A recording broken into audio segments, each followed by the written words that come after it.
Access to generative AI tools is not equal.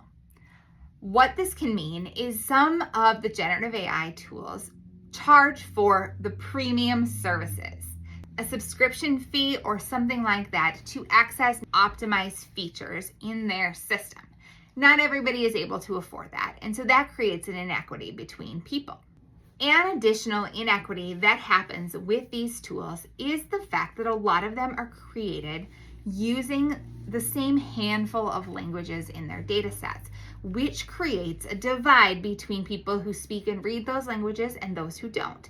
One of the most recognizable features around equity and fairness in generative AI is the human bias that these systems reflect in their output. And this, again, has to do with the training data that these systems use to learn. If a system learns from historical data that might include terms or stereotypes of certain populations, that is going to be present in the output. What some studies are starting to find is that generative AI makes certain assumptions based on gender. One study found that a generative AI tool that was prompted to do salary negotiations, some for women and some for men, with similar expertise and education, prompted women to ask for lower salaries than it did for men.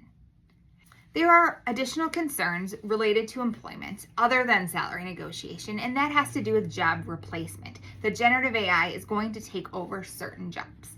We aren't quite there yet as a society. There is still a human element in a lot of people's jobs, but that is something a lot of folks are really cautious of. As a student, you will find that there are going to be some inequities and fairness when it comes to using generative AI tools. You might think of this as instructors allowing generative AI use in courses and others who don't.